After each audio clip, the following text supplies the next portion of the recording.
حضرات، ہم جن ایام سے گزر رہے ہیں ان کو ایام تشریق کہا جاتا ہے۔ ماہ ذی الحج کی 11ویں تاریخ، 12ویں تاریخ اور 13ویں تاریخ، ان کو ایام تشریق کہا جاتا ہے۔ یہ وہ ایام ہوتے ہیں جن میں کہ حاجی اپنے تمام مناسک حج مکمل کر رہے ہوتے ہیں،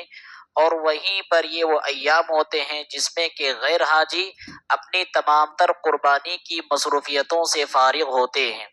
اللہ کے رسول صلی اللہ علیہ وسلم نے ارشاد فرمایا،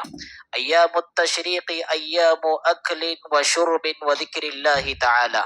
یہ جو ایام تشریق ہیں یہ کھانے کے ایام ہیں، اس میں روزہ رکھنا جائز نہیں، یہ پینے کے ایام ہیں، اور اسی طرح سے کثرت سے اللہ رب العالمین کے ذکر کرنے کے ایام ہیں۔ ویسے تو اللہ رب العالمین کا ذکر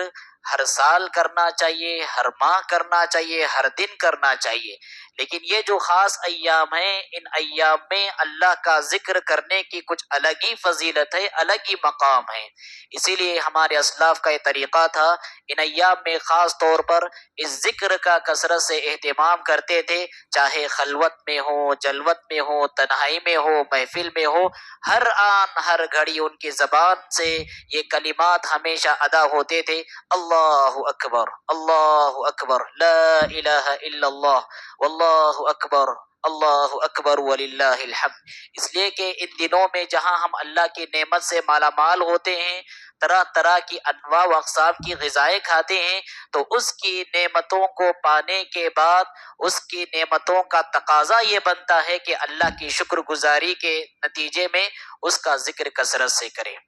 حضرات، اس مناسبت پر مجھے آپ کو قربانی کے پیغام کے حوالے سے کچھ اہم باتیں آپ کے سامنے رکھنا ہے۔ یاد رکھیے، حضرت ابراہیم علیہ السلام کی یادگار ہے یہ قربانی کی عید اور یہ قربانی کا ذبیحہ، اس لیے کہ حضرت ابراہیم علیہ السلام ایسے ماحول میں انہوں نے آنکھیں کھولی جو ماحول کے شرک کی آلائشوں سے لت پت ماحول تھا، جس میں سورج کی پوجا کی جاتی تھی، چاند کے سامنے سجدہ کیا جاتا تھا، ستاروں کو اپنا معبود تسلیم کیا جاتا تھا، بادشاہوں کے سامنے اپنی گردنیں جھکایا کرتے تھے، اور تو اور جانوروں کے نام پر وہ ذبیحے پیش کیا کرتے تھے۔ اس طرح کے ماحول میں اور تو اور ایسے خاندان میں آپ نے آنکھیں کھولی جو خاندان کے اور جو خاندان کا سرپرست اعلیٰ کے وہ خود بت گر تھا، وہ خود بت پروش تھا، اور وہ خود بتوں کی عبادت کیا کرتا تھا اور بت پرستی کی سرپرستی کیا کرتا تھا۔ یوں ابراہیم علیہ السلام نے ایسے حالات میں، ایسے ماحول میں آنکھیں کھولی، آپ نے فطرت کی آواز پر لبیک کہا، حالات سے کبھی نہ گھبرائے، حالات میں اپنے آپ کو نہیں ڈھالا، بلکہ فطرت کی جو آواز تھی اس آواز پر لبیک کہتے ہوئے نعرہ توحید بلند کیا اور کہا، انی وجہت وجہی للذی فطر السماوات والارض حنیفا وما انا من المشرکین۔ اے مشرکو، اے میرے قوم کے باشندوں، میں ان کی عبادت نہیں کرتا جن کی تم عبادت کر رہے ہو، میں تو اس کی عبادت کرتا ہوں جو آسمان و زمین کا خالق ہے، اور میں مخلص ہوں، میں مشرک نہیں ہوں۔ حضرات، ابراہیم علیہ السلام کے دور میں جیسے کچھ حالات تھے، تقریباً ملتے جلتے میں اور آپ جہاں رہتے ہیں وہاں بھی ویسے ہی حالات ہیں۔ یہاں پر شرک کو بڑھانے چڑھانے کا پرزور انداز میں اہتمام کیا جا رہا ہے، نور توحید کو مٹانے کی کمر توڑ کوششیں کی جا رہی ہے، اور بت پرستی کی سرپرستی کی جا رہی ہے۔ ایسے حالات اور ایسے ماحول میں ہمیں ابراہیم علیہ السلام کا اسوہ اور نمونہ ہمیشہ سے یاد رکھنا چاہیے کہ آپ نے کبھی بھی حالات سے سمجھوتا کرتے ہوئے دامن توحید پر کبھی بھی آنچ آنے تک نہیں دی ہے۔ اور ایسا نہیں، ابراہیم علیہ السلام نے جب توحید کا نعرہ بلند کیا، توحید کی صدا بلند کی، ان کا استقبال کیا گیا ہو، ان کے راستے میں ہار بچھائے گئے ہوں، پھولوں کی سیج سے ان کا استقبال کیا گیا ہو، عزت و احترام کے نعرے لگائے گئے ہوں، ایسا نہیں کیا گیا، بلکہ پوری شدت اور حدت کے ساتھ ان کا مقابلہ کیا گیا، ان کی مخالفتیں کی گئی، یہاں تک کہ آگ کے شعلے بھڑکائے گئے، اور بھڑکتے ہوئے آگ کے شعلوں میں انہیں داخل کیا گیا۔ اللہ رب العالمین کی کی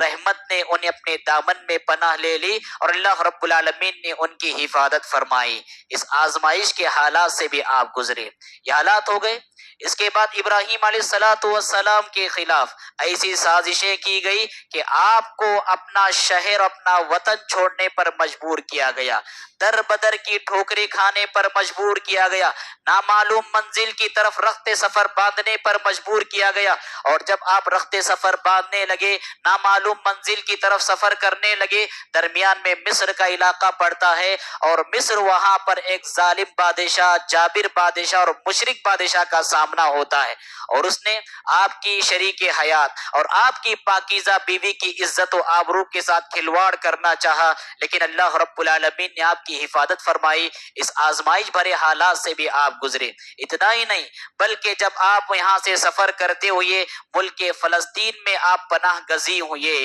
ملک فلسطین کو اپنا جائے مقام انہوں نے بنایا، پھر اللہ رب العالمین کا یہ حکم صادر ہوا، اے ابراہیم اب تمہیں اپنی نوجوان بیوی اور دودھ پیتا بچہ ایسے مقام پر چھوڑ کر آنا ہے جہاں نہ پانی کا ایک قطرہ دستیاب ہے، نہ غذا کا ایک دانہ وہاں پر مہیا ہے، اور تو اور انسانی وسائل اور انسانی آبادی سے سارا شہر خالی ہے، انسانی ترقی سے پورا بے آباد شہر ہے۔ ابراہیم یہ کوئی نہ عام قربانی نہیں اور یہ کوئی عام آزمائش نہیں، اپنے ذات سے اپنی نوجوان بیوی کو اپنے آپ سے دور کرنا اور ساتھ ہی ساتھ اپنے لختے جگر اور اپنے دودھ پیتے معصوم بچے کو دور کرنا، یہ کوئی عام قربانی نہیں تھی، اور خاص طور پر ایسے علاقے میں جو علاقہ کے ہر طرح کی انسانی آبادی اور انسانی وسائل سے دور علاقہ تھا۔ اس آزمائش سے بھی آپ گزرے، اور ان سب سے بڑھ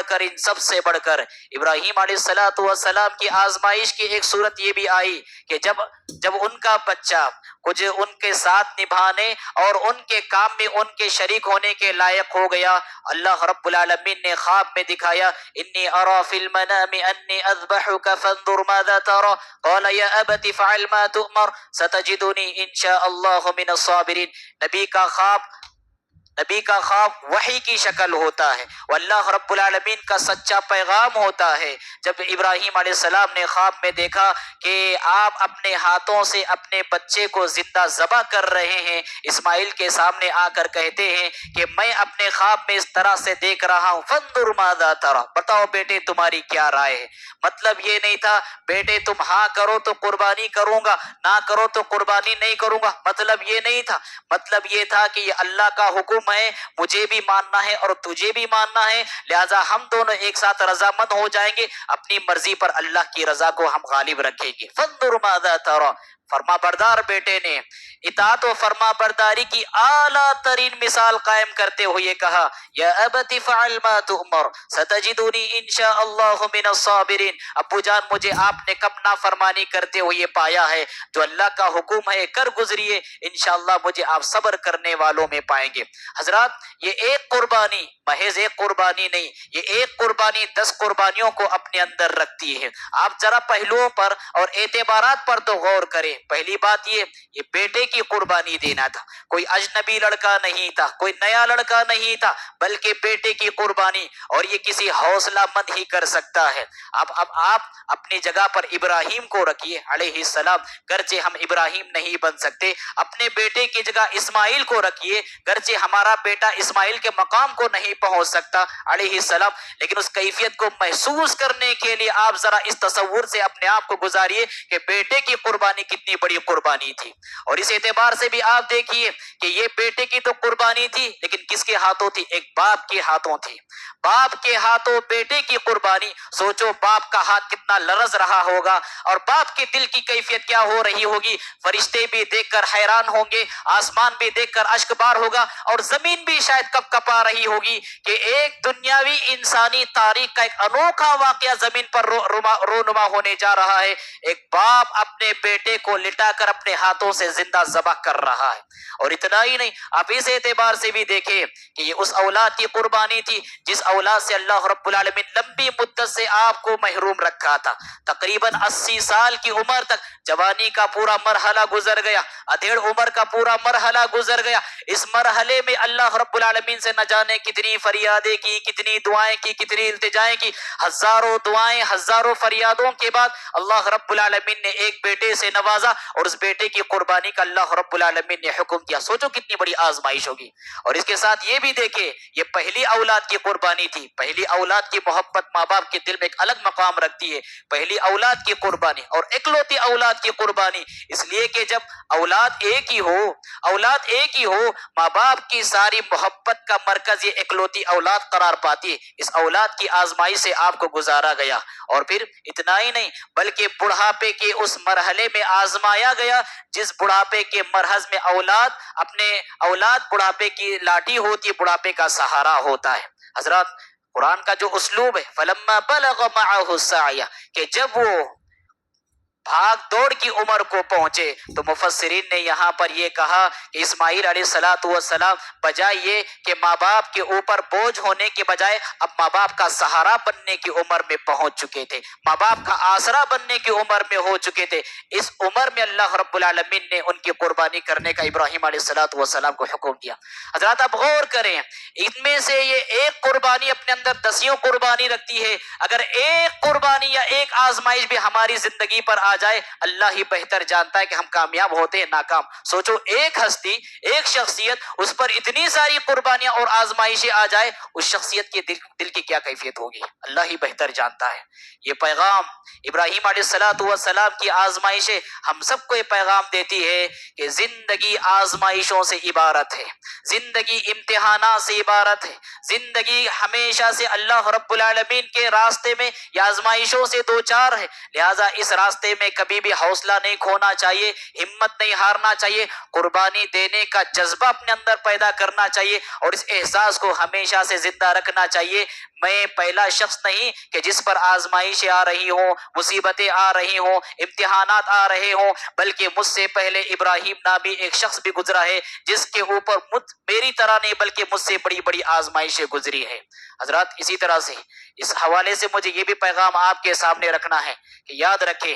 اللہ رب العالمین نے جب آپ کو آزمایا اور بڑی آزمائش میں مبتلا کی، اور اللہ رب العالمین کی اس آزمائش میں آپ کامیاب ہوئے، اللہ رب العالمین نے انعام بھی بڑھا دیا،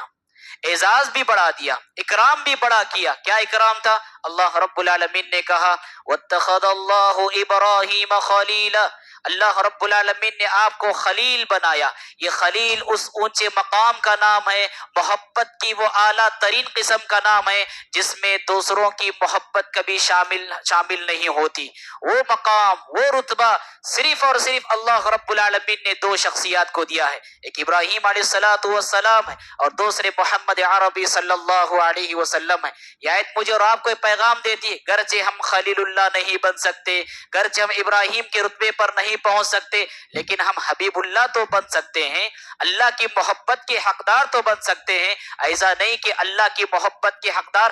چند صوفی لوگ ہیں یا چند مزارات والے ہیں، ایسا نہیں. ہر انسان اللہ کی محبت کا حقدار بن سکتا ہے. شرط یہ ہے کہ بندگی کے راستے سے اپنا سفر طے کرے، اللہ رب العالمین کے طے کردہ اصولوں کی روشنی میں اپنی بندگی کا راستہ طے کرے. ایسے راستے ہی سے پہنچ کر بندہ اللہ رب العالمین کی محبت کا حقدار ہوتا ہے. اور یہ اتنا بڑا مقام ہے، دنیا کا اعلیٰ سے اعلیٰ ترین اگر کوئی مقصد ہوتا ہے تو اللہ کی محبت کو پانا.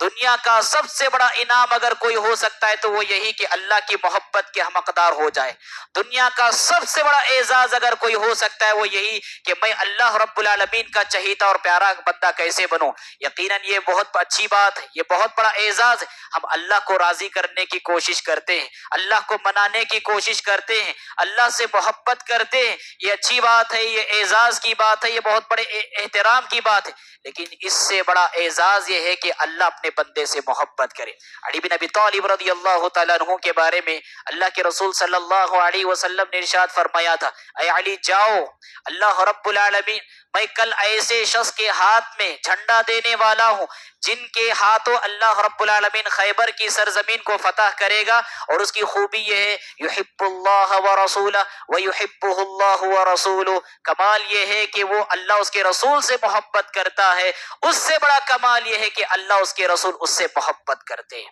علی بن ابی طالب رضی اللہ تعالیٰ عنہ کے بارے میں اللہ کے رسول صلی اللہ علیہ وسلم نے کہا تھا تو واتخذ اللہ ابراہیم خلیلا، اس کا یہ پیغام ہے ہمارا سب سے بڑا مقصد یہ ہونا چاہیے میں اللہ کا چہیتا بندہ کیسے بنوں، اللہ کی محبت کا حقدار کیسے بنوں۔ اسی طرح سے حضرات قربانی کا ایک بہت اہم پیغام اور سب سے بڑا پیغام یہ پیغام ہے کہ دیکھیے قربانی کی جب بھی مناسبت آتی ہے ہم الحمدللہ اللہ رب العالمین کے ایک حکم پر جانور قربان کرتے ہیں، جانور کا نذرانہ اللہ کی بارگاہ میں پیش کرتے ہیں، یقیناً یہ قربانی اللہ کی عبادت ہے، لیکن سوال یہ ہے کہ کیا صرف اللہ رب العالمین کو جانور ہی کی قربانی مطلوب ہے؟ کیا صرف اللہ رب العالمین کو جانور ہی کا نذرانہ مطلوب ہے؟ نہیں اللہ کے بندو، بندگی کے راستے میں جو جو چیزیں رکاوٹ آتی ہیں یا رکاوٹ بنتی ہیں ان ساری چیزوں کی قربانی اللہ رب العالمین کو مطلوب ہے۔ ہماری جان کی قربانی بھی اللہ کو مطلوب ہو سکتی ہے، ہمارے مال کی بھی قربانی اللہ کو مطلوب ہو سکتی ہے، ہمارے وقت کی بھی قربانی اللہ کو مطلوب ہو سکتی ہے، ہماری محبت کی بھی قربانی اللہ کو مطلوب ہو سکتی ہے، اور ہماری خواہشات کی بھی قربانی اللہ کو مطلوب ہو سکتی ہے۔ حضرات جہاں تک خواہشات کی بات ہے، اس زمین کی ایک بڑی سچائی یہ ہے کہ دنیا میں بسنے والے بہت سارے لوگ ایسے ہیں جو اللہ کے غلام کم ہیں، اپنے خواہشات کے غلام زیادہ ہیں۔ اللہ کے غلام کم ہیں، اپنے خواہشات کے غلام زیادہ ہیں، اس لیے ان کی زندگی میں آپ دیکھیں وہ بندگی کی قربانی دیں گے، وہ اللہ کی غلامی کی قربانی دیں گے، وہ اللہ کے دین کی قربانی دیں گے، وہ اللہ کی فرما برداری کی قربانی دیں گے، اور نفس کی غلامی سے کبھی سمجھوتا کرنے کے لیے تیار نہیں ہوں گے۔ یہ کیا ہے؟ یہ ایمان کی کمزوری کی دلیل ہے، اللہ سے محبت اور اللہ سے تعلق کی کمی کی دلیل ہے، آخرت کے دن پر جو ایمان ہے اس کی کمزوری کی بہت بڑی دلیل ہے کہ بندہ اللہ کی غلامی کی تو قربانی دے لیکن اپنی خواہشات کی غلامی کی قربانی نہ دے۔ أرأيت من اتخذ إلهه هواه أفأنت تكون عليه وكيلا أم تحسب أن أكثرهم يسمعون أو يعقلون إن هم إلا كالأنعام بل هم أضل سبيلا۔ اللہ رب العالمین نے کہا اے محمد صلی اللہ علیہ وسلم کیا آپ یہ سمجھتے ہیں أرأيت من اتخذ إلهه هواه، اس کے بارے میں آپ کا کیا خیال ہے جس نے اپنے خواہشات کو اپنا رب بنا لیا ہے؟ آپ کا اس کے بارے میں کیا خیال ہے جس نے اپنے خواہشات کو اپنا رب بنا لیا ہے؟ مطلب یہ ہے دین کے معاملے میں کتاب و سنت کو ماننے کی بجائے اپنی مرضی کی چلاتا ہے، دین کے معاملے میں اللہ کی کتاب کی ماننے کی بجائے اللہ کے رسول کی حدیثوں کی ماننے کی بجائے اپنی نفس کی چلاتا ہے، اپنی مرضی کی سنتا ہے، من کی بات کرتا ہے۔ یہ ایسا شخص ہے جس نے اپنے خواہشات کو اپنا رب بنا لیا ہے، اپنے خواہشات کو اپنا رب بنا لیا ہے۔ أرأيت من اتخذ إلهه هواه أفأنت تكون عليه وكيلا، آپ انہیں زبردستی اسلام میں داخل نہیں کر سکتے۔ ام تحسب ان اکثرهم يسمعون او يعقلون، کیا آپ یہ سمجھتے ہیں کہ ان میں سے اکثریت سنتی ہے اور سمجھتی ہے؟ انہم الا کالانعام بل هم اضل سبیلا، یہ خواہشات کے غلام انسان حقیقت یہ ہے کہ جانور ہیں بلکہ جانوروں سے زیادہ سیدھے راستے سے بھٹکے ہوئے ہیں۔ کیا مناسبت ہے کہ اللہ رب العالمین نے خواہشات کے غلاموں کو جانور قرار دیا بلکہ جانوروں سے گئے گزرے قرار دیا؟ اس لیے کہ جانور بھی اپنے آقا کا جب چارہ کھاتا ہے اپنے آقا کے ارد گرد دم ہلاتے ہوئے پھرتا ہے، اپنے آقا کی فرما برداری کرتا ہے، لیکن یہ انسان جس کے پاس دھڑکتا دل ہے، سوچنے سمجھنے کی صلاحیتیں ہیں، لیکن اس کے باوجود یہ اپنے آقا اللہ رب العالمین کی سنتا نہیں، سمجھتا نہیں، بلکہ اپنے خواہشات کی غلامی کرتا ہے اور پیروی کرتا ہے۔ اللہ رب العالمین نے بڑے سخت الفاظ میں یہاں یہ بات بیان فرمایا، ام ہم اضل سبیلا، انسان جب اللہ کی غلامی سے نکل کر خواہشات کی غلامی میں داخل ہوتا ہے پھر انسانیت کے سارے اصولوں کو پامال کرتا ہے، اخلاق شریفہ کے سارے اصولوں کو پامال کرتا ہے، ہر ایسی حرکت کر گزرنے کو بھی وہ پیچھے نہیں ہٹتا جس کو دیکھ کر بھی جانور بھی شرمسار ہو جائے۔ ام هم اضل سبیلا۔ حضرات یاد رکھنا چاہیے، ہم سب کو اس درس یاد رکھنا چاہیے، ابراہیم علیہ السلام کا یہ وطیرہ اور ابراہیم علیہ السلام کی زندگی کا پیغام ہمیں سکھاتا ہے حقیقی قربانی اور سچی قربانی یہ ہے کہ انسان اپنی خواہشات کی قربانی دے، اپنے ارمانوں کی قربانی دے، اپنے آرزوؤں کی قربانی دے اور اپنی امنگوں کی قربانی دے۔ آپ دیکھیں ہم میں سے اکثریت کتنے لوگ ایسے جو نمازوں کا اہتمام کرتے ہیں، کتنے مسلمان ایسے جو حقیقی معنوں میں نماز پڑھتے ہیں، اور کتنے مسلمان ایسے واقعی معنوں میں جو جماعت کے ساتھ نماز پڑھتے ہیں، اور تنہا نماز پڑھنے والوں کی تعداد دیکھیے آپ کتنے، اور جو جماعت کے ساتھ نماز پڑھتے ہیں ان میں سے بڑی تعداد دیکھیے آپ کتنے دل کی حاضری اور دل کی توجہ کے ساتھ نماز پڑھتے ہیں۔ اور پھر کتنے مسلمان ایسے ہیں جن کی زندگی میں واقعی نماز کا اثر ہوتا ہے، نماز پڑھتے ہوئے انہیں لذت کا احساس ہوتا ہے۔ اس کا احساس ہم سب کو ہوتا ہے کہ واقعی معنوں میں ہم نماز کے معاملے میں بہت کچے ہیں، بہت کمزور ہیں، ہماری نمازوں میں بہت خلل ہے، لیکن بہت کم ایسے بندے ہیں جن کو اس بات کا احساس ہے یہ خلل کیوں ہے؟ اس لیے کہ ہماری زندگی میں ہماری خواہشات کا غلبہ ہے۔ فخلف من بعدهم خلف اضاعوا الصلاة واتبعوا الشهوات فسوف يلقون غیا۔ اللہ رب العالمین نے انبیاء کا تذکرہ کیا، انبیاء کا تذکرہ کرنے کے بعد اللہ تعالیٰ نے فرمایا ان نیک اور صالح لوگوں کے بعد ایسے لوگ آئے جنہوں نے خواہشات کی پیروی کی اور نمازوں کو ضائع کر دیا۔ مطلب یہ ہے کہ جس کی زندگی میں نمازیں جتنی زیادہ مضبوط ہوگی خواہشات کی غلامی اتنی ہی زیادہ کمزور ہوگی، اور جس کی زندگی میں خواہشات کی غلامی جتنی زیادہ جڑ پکڑے گی نماز کا معاملہ اس کی زندگی میں اتنا ہی زیادہ کمزور ہوگا۔ امام حسن بصری رحمت اللہ علیہ کے پاس ایک شخص آیا اور اس نے پوچھا امام محترم آپ سے ایک سوال کرنا ہے۔ امام محترم نے پوچھا بتاؤ کیا سوال ہے؟ اس شخص نے کہا اور وہ سوال ہے جس کی کیفیت سے میں بھی گزر رہا ہوں اور آپ بھی گزر رہے ہیں اور دنیا بھر کی مسلمانوں کی بڑی تعداد گزر رہی ہے۔ پوچھا کیا سوال ہے؟ کہا کہ جب بھی نماز پڑھتا ہوں نماز میں دل حاضر نہیں ہوتا۔ مسلمانوں کی بڑی تعداد کی یہی کیفیت، جب بھی نماز پڑھتا ہوں نماز کی جو لذت ہے اور جو کیفیت ہے اس سے میرا دل ہمیشہ خالی اور محروم رہتا ہے۔ امام حسن بصری رحمت اللہ علیہ نے فرمایا اس کا ایک علاج یہ ہے کہ تم اپنی نگاہوں کی حفاظت کرو، اپنی بد نگاہی کی حفاظت کرو۔ اس لیے انسان اپنی نگاہوں کو آوارہ چھوڑے گا، اس کی لذت کا احساس گھر سے اس کی آنکھوں کو ہوگا، اس کے نفس کو ہوگا، لیکن اس کے نفس میں پائے جانے والی یہ لذت اس کے نمازوں کی لذت کو چھین کر رکھ دے گی۔ لہٰذا بہت کچھ پانے کے لیے بہت کچھ کھونا پڑتا ہے، خواہشات کی غلامی کو کھونا پڑتا ہے، ارمانوں کی غلامی کو کھونا پڑتا ہے، امنگوں کی غلامی کو کھونا پڑتا ہے جب ہمیں اللہ پانا ہوتا ہے۔ امام ابن قیم رحمت اللہ علیہ نے امام ابن تیمیہ رحمت اللہ علیہ کے بارے میں کہا تھا، کیا کہا تھا؟ میں نے اپنے شیخ الاسلام امام ابن تیمیہ رحمت اللہ علیہ سے ایک حدیث سنی، وہ حدیث ارشاد فرما رہے تھے لا تدخل الملائکۃ بیتا فیہ کلب او صورہ۔ اتنے ایک حدیث آپ سمجھ جائے اس خطبے جمعہ کا میں سمجھتا ہوں کہ حق ادا ہو جائے گا۔ امام ابن تیمیہ رحمت اللہ علیہ فرماتے ہیں کہ اللہ کے رسول صلی اللہ علیہ وسلم نے ارشاد فرمایا کہ جس گھر میں کتا اور تصویریں پائی جاتی ہوں اس گھر میں اللہ کی رحمت کے ملائکہ اور فرشتے داخل نہیں ہوتے۔ حدیث کیا ہے کہ جس گھر میں تصویریں پائی جائے، کتا پایا جائے، اللہ کی رحمت کے فرشتے اس گھر میں داخل نہیں ہوتے۔ امام ابن قیم رحمت اللہ علیہ فرماتے ہیں کہ امام ابن تیمیہ رحمت اللہ علیہ نے اس حدیث کے بعد فرمایا کہ سوچو اللہ کی رحمت کے فرشتے اس گھر میں داخل نہیں ہو رہے جس گھر میں کہ کتا ہو رہا ہے یا تصویریں پائی جا رہی ہے، سوچو اس دل میں اللہ رب العالمین کی معرفت، اس کی محبت اور اس کے ذکر کی حلاوت اور اس کی بندگی کی مٹھاس کیسے داخل ہوگی جس انسان کے دل میں خواہشات کے کتے پلتے ہوں اور خواہشات کی تصویریں پائی جاتی ہوں۔ اللہ اکبر۔ لہذا ظاہری جانور کی قربانی دینا بہت آسان ہے،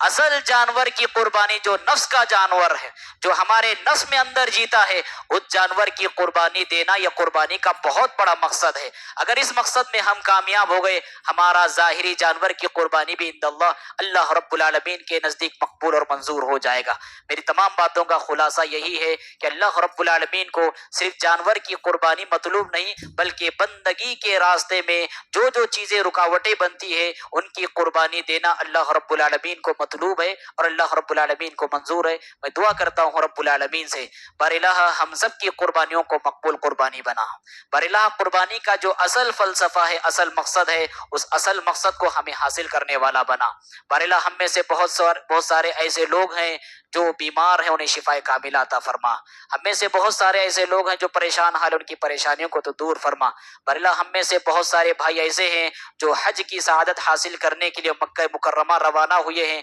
بار الہ جب انہیں لوٹائے تو سلامتی کے ساتھ لوٹائے، ان ساروں کے حج کو حج مبرور بنائے، ان کے تمام اعمال کو مقبول اعمال بنائے، عافیت بھری زندگی ہم سب کو عطا فرمائے، ہر طرح کی بیماری سے ہم سب کی حفاظت فرمائے، ہمارے والدین کو